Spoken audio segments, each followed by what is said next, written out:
Is the Sun Devil schedule perfect for 2025 or is it horrible? Let's play Sun Devil advocate.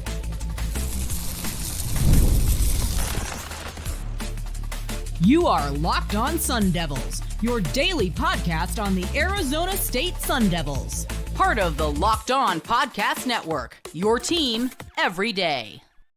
Welcome back to the Locked On Sun Devils podcast, part of the Locked On Podcast Network, your team every day. My name is Richie Bradshaw, and I will be your guide for everything Arizona State Sun Devils. Today, I am joined by Locked On College Football's one and only Spencer McLaughlin. We got to take a look at the Sun Devil schedule. Look, I put my feelings out last week, and I said this was a great-looking schedule, but I look at it a little more, and I'm like, it might be a little tougher than I think. So who better to discuss it with than Spencer McLaughlin? We talk about why it's a perfect schedule, why it's a bad schedule, and then we wrap it up with the three most important games. Spencer, let me hand it right off to you. I want you to explain to me why this is the perfect schedule for the Sun Devils going into this year. Well, you allow yourselves to get a warm-up game with NAU to start the season before you have to go play an SEC team on the road, who I'll touch on more in just a moment. You have a good enough non-conference schedule to, it's not, elite, top tier, marquee win sort of deal, but it's also not three cupcakes where people look at it and go, okay, you're just coasting through the non-conference slate and we're not going to give you any, any brownie points for winning those games. If you go 3-0 in the non-conference, again, as you and I both predicted they would a season ago, you'll be in a solid place and will retain what should be a preseason top 25 ranking, whatever that is. The suboptimal part is two of your first three games are on the road in Big 12 play, and that's going to require a lot to win both at Baylor and at Utah. I do believe Utah is going to be much closer, at the very least, to what they were in the past under Kyle Whittingham, rather than the quarterback mess that they were this past season. And then Baylor was kind of a surprise late in the Big 12 a season ago. So those are the challenging elements of the schedule for Arizona State. But the big elements are you have Texas Tech, West Virginia, and Arizona all at home. And, the road slate continues to be a little bit tough. I don't think Colorado is going to be as good as they were last year. Iowa State's going to be difficult. But if you can manage 1-2 in those three road games that I mentioned, Richie, I think 10-2 is right there available for the Sun Devils once again. Yeah, I could definitely envision a scenario where they can get 10 wins. And looking at this schedule, and one of the things that I had talked about last week when I was looking at this was there's some stuff that I'm really, really intrigued by. First of all, there are no consecutive road games for ASU. That's always a really good deal for you. I also noticed that all of your Texas teams are going to be wrapped up before November. Now, playing Baylor, TCU, Texas Tech, Houston, I think all of those programs should be better than what they were last year. I'm big on Texas Tech. I'm huge on Baylor. I'm big on TCU. I think getting those three wins would be really, really instrumental for you. But getting those teams out of the way and before November, I like the sound of that. Yeah, and there's an advantage to that. It kind of pressure packs that part of the schedule, right? Because you have those pretty marquee Big 12 games, and I don't think they're going to be easy. Of the teams you mentioned, I'm most bullish on Texas Tech. That was an 8-win team last year. Baron Morton is back for essentially his third season starting in college football. He's got to be healthy because he got dinged up at the end of last season. But if he comes back 100%, they have brought in a top 5 transfer portal class. They are fully committed towards building a Big 12 championship team, or at least having one of those seasons, now or in the near future. And I think that really could be this season. And they were an 8-win team last year, and Arizona State knows how tough they were. But getting them at home is certainly an advantage there. I think Baylor, I go back to that Baylor-Utah stretch because it's really easy to go 0-2 in those games. Road games are tough. You got to be at 100%, something ASU also knows, right? You lose to Cincinnati, a team that I don't think ASU loses to in a million years. And by the way, hypotheticals are how all the cool kids do it. So right. I don't think ASU loses that game if Sam Leavitt is able to go. So I think this should still be, according to FanDuel, the preseason number 1 or 2 team in the odds market to win the Big 12. I think ASU is very deserving of that. But, you also don't know what everyone's going to be. Was that a flash in the pan from Baylor? I look at Baylor and kind of think about West Virginia. So West Virginia struggles under Neil Brown a little bit. They're picked to finish last going into 2023. They win 9 games. And everyone goes, oh, well, they're a solid team. They're okay. Turns out they just kind of made the most of what they had, and then they fell off in 2024, and Neil Brown was relieved of his coaching duties, insert Rich Rodriguez, which I think makes West Virginia a bit of a mystery team in the Big 12, just because sometimes first-year head coaches are Kurt Signetti, and sometimes first-year head coaches are Kenny Dillingham. Don't you throw my man under the bus like that. Yeah, Not on this show. I'm just saying, like, there are different circumstances that can make a first-year head coach's job really challenging and can result in a difficult season. But I think Willie Fritz and Houston take a step forward. They bring in Connor Wakeman at quarterback. What are they going to be? Better than last year? I mean, they should be, right? At least in theory. But that's still kind of an unknown. I don't think there are a lot of known commodities, and that's what makes the Big 12 so much fun I think Colorado takes a step back. You lose 2 Heisman caliber players that were essentially your entire team, and I know their defensive line was much improved, but that's not going to be the same level of Colorado team, at least not how I see it. But is that actually how it plays out? Because it's not as if Coach Prime can't coach. We saw that at Jackson State. He turned them around. He won a lot of football games. He's won a lot of games, but he hasn't yet done it without Shedeur. So that's, I think, another interesting storyline for the Big 12 to play out over the course of the season. But I like where Arizona State is at with the returning production they have. I love the Kanye Udo edition.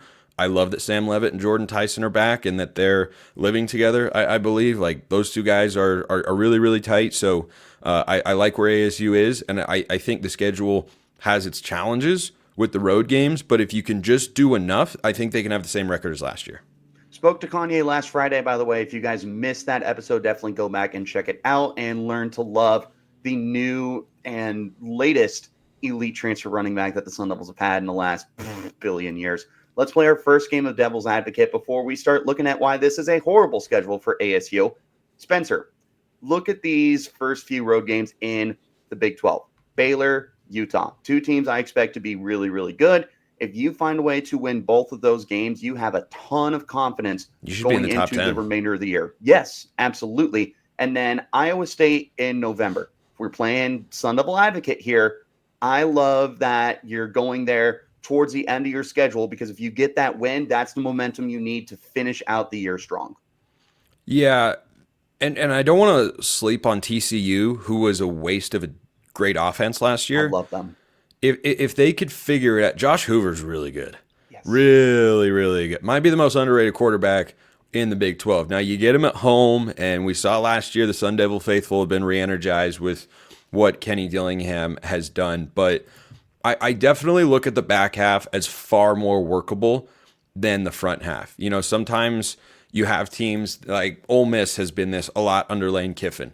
The front half of their schedule seems to be really easy. They don't have marquee non-conference games that we're all paying attention to. They start 6-1 or 7-0, and then you look up at the end of the year and they lose 2 of their final 3 or 4 games, right? Which is kind of what happened last year. They had the upset to Kentucky, but then they lost to Florida down the stretch as well, a game that they should have won. So I think that for Arizona State, they're a team that might start 4-2, let's say. And maybe they win at Utah, but they lose at Baylor and they lose at Mississippi State, who I never got around to, so I will in just a moment. That, I think, is more likely than a hot start fizzling out at the end, which is how the schedule looks on paper. But I don't want to jump past that Mississippi State game. I've been beating this drum since the middle of last season. Mississippi State this year is not going to be a great team. They are going to beat somebody in the SEC that nobody thinks they should. That is going to happen. They almost did it a couple times last year. I think Jeff Lebby is clearly solid and capable as a head coach. The offense was scoring a bunch of points. They just didn't have any horses on defense, and I'm sure they're trying to build all of that up. But that game in Starkville, that's the first, I think, marquee victory opportunity for Jeff Lebby. I think they're going to be really ready for that game mentally because, hey, here come the reigning Big 12 champs. And if Jeff Lebby wins that game, that'll turn some heads about the program he's capable of building. So I think the Big 12 slate is wildly fascinating, but Arizona State at Mississippi State, under the radar college football game. Well, let's just be happy that ASU doesn't play in the SEC, so they can't get that sneaky SEC win. Let's go ahead and flip it to the other side of things, where me and Spencer tear this schedule to shreds. Coming up next, this is the Locked On Sun Devils podcast, part of the Locked On Podcast Network, your team every day. Today's episode is brought to you by Wayfair. After the holiday hustle, there's nothing like giving your home a little TLC, and I find that decluttering and refreshing my space helps me get back into a routine. Whether you're into tidying up, clearing out, or just want to give your space a new look to start the year, Wayfair has everything you need, all within your budget. I'm currently looking for some new furniture, stuff that's not hand-me-downs and stuff that fits my style. Their huge selection with Wayfair makes it easy to find pieces that fit my style and my budget, all of that good stuff. And of course, the best part and my favorite part is the free and hassle-free delivery, even for larger items. Wayfair, their site has so many ways to navigate. I found everything I needed in no time. There's something for every style in every home, no matter your space or your budget. Do you like modern stuff? Do you like traditional stuff? Whatever it is, Wayfair has it for you, and to make it easy to tackle your New Year's home goals, even though we're over a month into the new year. There's endless inspiration for every space. Whatever your decor style is, what item are you looking for in your home, Wayfair will help you out. Give the home the refresh it needs with Wayfair. Head to wayfair.com right now. That's Wayfair, Wayfair.com, Wayfair.com. Wayfair, every style, every home. Let's go ahead and play more Sun Devil Advocate with Spencer McLaughlin. I see what you did there. All of you guys turning in. Yeah, not bad, right? I got to be honest, I didn't get it at first, but I have since picked up on what you did there, my clever friend. It's just an easy little layup, which is something that Sun Devils basketball struggles to do. Let's go ahead and talk about why this is a horrible, horrible schedule, and ASU has absolutely doomed themselves. Spencer McLaughlin, over to you. It's the road games. At Mississippi State, at Baylor, at Utah, at Iowa State, at Colorado. I think between Baylor, Utah, and Iowa State, the odds that you have at least one Big 12 championship team appearance game in there is fairly likely. Very high. And I mean, Iowa State was literally just there, as ASU knows, but it's a little bit different playing the game in Arlington versus playing that game in Ames late in the year. I think that is unquestionably the toughest game on the back half of the schedule. Even though I love Texas Tech, you have them at home, and that's really, really big. Overall, I think the home schedule is perfectly reasonable if they beat Texas Tech to say ASU's going undefeated at home this year. I think that's and by the way, undefeated at home last year, I think that's something that can 100% come to fruition again, because I'm bullish on Texas Tech.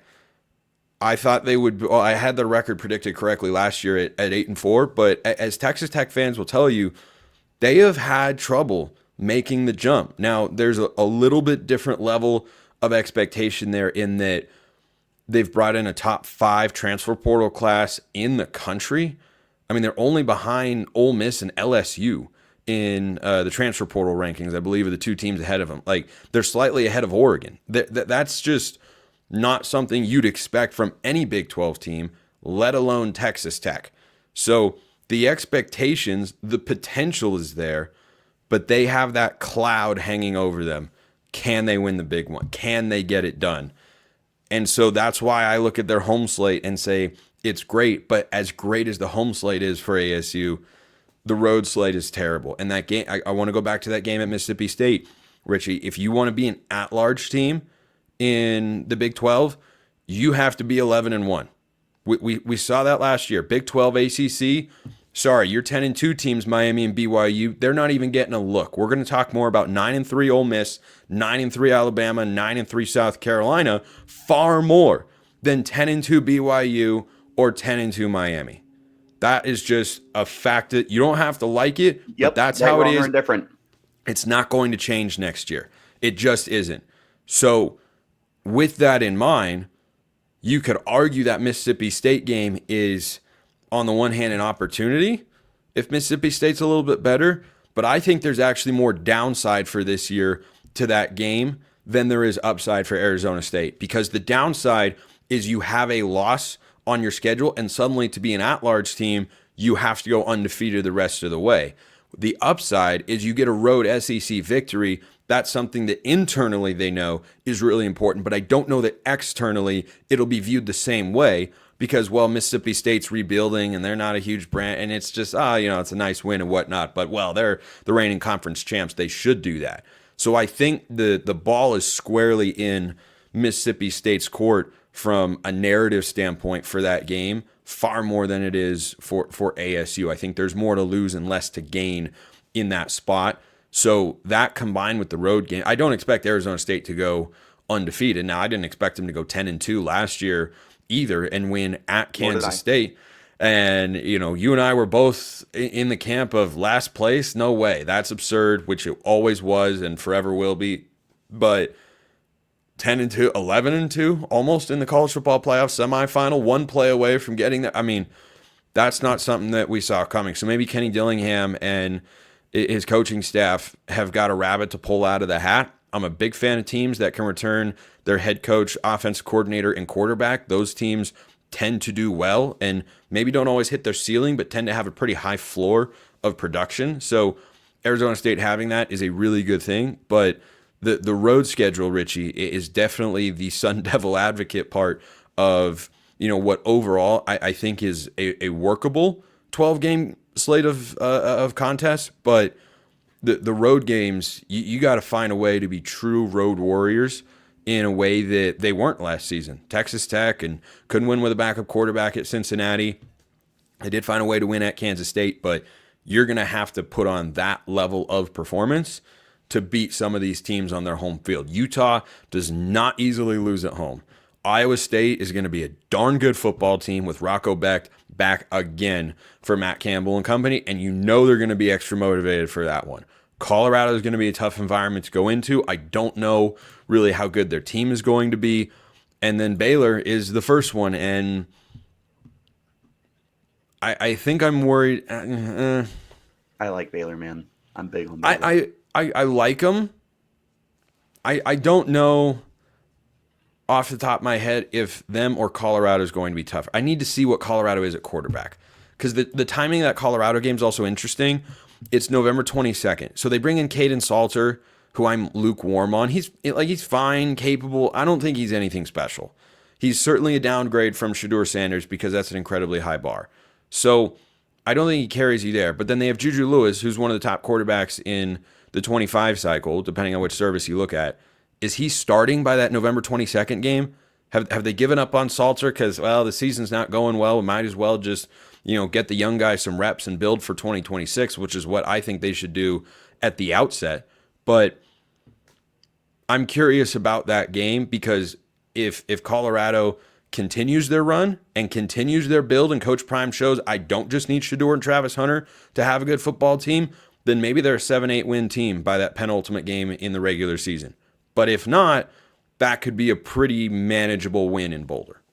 Yep. This road slate, I'm with you, man. Like, in one sense, you love that it will test this roster and prove, like, hey, last year wasn't a flash in the pan kind of thing, but you drew a really tough slate. I was going to say tough straw, short straw, whatever. Tough draw. Dude, you're so smart. This is why you're on the show right now. Baylor, I'm really big on. Utah, I think they're going to rebound this year. You get those two of your first three Big 12 games. So you go 1-2, you might as well kiss the opportunity to win this conference goodbye. Iowa State, November 1st. It may not get a lot of snow. It is very foggy out there, and it is very cold out there in Ames, Iowa. That is one of the most true cold weather environments that the Sun Devils have actually played in a long time. And like you said, they're going to be extra motivated. That game, that's going to be a tough game. We'll talk about in a moment the three most important games. Colorado, I'm not totally out on them. there's going to be some regression. I think you've got two quarterbacks that are different from each other and should be able to provide something there for you. One last thing I want to point out, your November schedule, you've got easily the hardest game on your schedule. You've got what could be a very difficult road game with Colorado. And then, this is me assuming in early February, 2 cupcakes at home. Like, that doesn't feel like a winning strategy to close out the year for me on a high note, at least. 30-second response. Well, the Colorado game is indeed a mystery. And I think there are 4 or 5 mystery teams on here. Baylor, to me, is a mystery team. Utah has a mysterious element. Houston, also a mysterious element. And West Virginia. Those are the 4 teams that I think have the highest level of fluctuation. I can see Baylor popping back to being a 4-5 win team. I could see Baylor staying at an 8 to 10 win level. Because I've seen Dave Aranda do it in this conference before, and that was when Texas and Oklahoma were around. So it's not as if he doesn't know how to coach. Those are just the mystery teams to me that I don't quite know, or I don't have a great sense right now on what they're going to be in 2025. Toughest 3 games coming up next. This is the Locked On Sun Devils podcast, part of the Locked On Podcast Network, your team every day. Again, thank you all so much for tuning in to make the show your first listen of the day. Shout out my everydayers who are here every day. Spencer McLaughlin from Locked On College Football and Locked On Ducks. If maybe you're looking to get some experience with the Oregon Ducks, go ahead and check him out. They're not our rivals anymore. And maybe you're wondering how they've been lately. Not very good, but that's okay. Yeah, exactly. Spencer, I'm right there with you, man. Don't worry. Times are tough. 3 toughest Rest in peace, games. Sweet Prince. Rest in peace, Sweet Prince. At least you got Dante Moore. Should have been an Arizona State Sun Devil, but we got Sam Leavitt. I am all about it. But tough. 3 toughest games here. And I feel like it'd be really easy to take 3 road games. I wouldn't blame you if you did.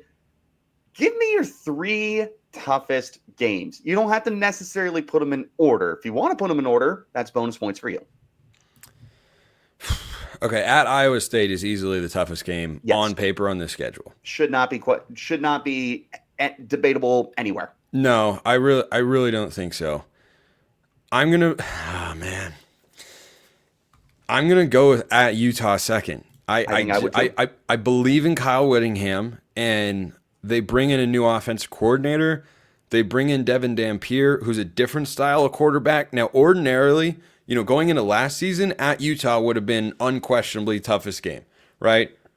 You got to go to Rice Eccles. You got to play Utah. Crowd's always great. Like, that's just usually where the most challenge comes in. However, with Utah this year, again, they have a mystery component. Bunny hopping words down the sentence. Because Dampier is not a prototypical Utah quarterback. Tyler Huntley and Cam Rising are guys that stood there in the pocket and moved every now and then. Dampier was one of the most dynamic rushers in all of college football last year at the quarterback position. How does that mesh? It's a new offensive coordinator. What does that mean? I respect Kyle Whittingham for going in a new direction, but it doesn't always work out the way that you want it to when you have a coach that has been there for that long, who has his way of doing things, and you're bringing in a new guy and a new style of player. We saw this at Alabama this past year. I questioned going into the year, wasn't doubting. I was just questioning, hey, how does Kalen DeBoer's offense fit for Jalen Milroe? This is a running guy, and DeBoer wants pocket quarterbacks that can slice and dice. And early on, I thought I was getting the answer to my question in the affirmative for Alabama. They're going to figure out and make it work. And then the second half of the season rolled around, you went, oh no, he's just not a pocket guy. This does not mesh. This does not work out incredibly well. So I wonder about that for Dampier and Kyle Whittingham at Utah. And for my third game, because I realized as I closed off that segment or that sentence, that was only my second. I'm going with Texas Tech at home because I think that might very well be the best roster that you're facing on this entire schedule. You've got the top 5 portal class that is really smart with how they've gone about it. I talked to Chris Level of Locked On Texas Tech, who's great guy recently, and he said that they placed a big emphasis on the size. They needed to bulk themselves up. They have to be better on defense, and they need to be better in the trenches. And that's what they've gone out and attacked and brought in guys that, before the portal weren't going to make their way to Lubbock at any point in time. If that all clicks and they can be better in those areas, that's the best roster you'll face. Not necessarily the best team. Texas A&M had a top 3 SEC roster several times under Jimbo Fisher, and they were a bottom 3 team. But that would be the best roster, and I do think Joey McGuire is a good coach. They beat Arizona State last year with Sam Leavitt. Texas, of course, the only other team to do that. So I think those are the 3 toughest games, just because I'm not quite where you are on trusting Baylor yet. I kind of want to wait and see a bit more, but I say at Iowa State, hardest, second at Utah, third hosting Texas Tech.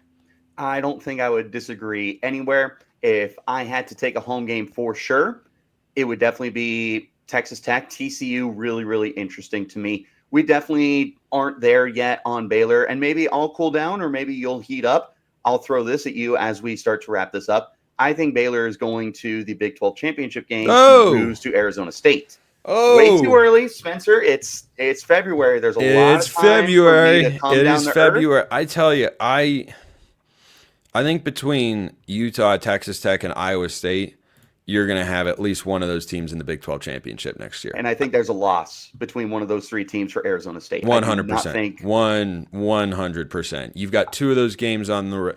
If in those games, and you can throw in Baylor as well, if Baylor's as good as you think they might be, you go 2-2 of those games, I feel good about your chances to go 10-2. Yep, but that means you got to go perfect in the non-conference, and you have got to finish your schedule out strong. Spencer McLaughlin from Locked On College Football. Appreciate it as always, my friend. Of course, anytime. Thanks again, as always, guys, for tuning in to make Locked On Sun Devils your first listen of the day. Shout out to my everydayers who are here every day. If you're looking for a second listen, then obviously you need to check out Locked On College Football with the one and only Spencer McLaughlin. He talks about everything. Every once in a while, the Arizona State Sun Devils get in there too. But if you want to stay up to date with all the good stuff in college football, subscribe to his channel. I'm one of his everydayers. Speaking of everydayers, I appreciate all of you guys who tune in every day for Locked On Sun Devils. If you're looking to stay up to date, well, hit subscribe, hit like, turn on notifications, all that good stuff wherever you're getting your shows. You can follow me on Twitter at Richie Bradshaw36, the podcast at LO_Sun Devils. If you want to follow Spencer, you can get him too at SMcLaughlinCFB. We'll be back again. Interesting conversations coming up. I have one more guest lined up for the week, as long as everything checks out. So make sure that you have notifications on so you can get that update when we drop our newest content. I'll see you next time, and until then, you keep it locked right here on Locked On Sun Devils.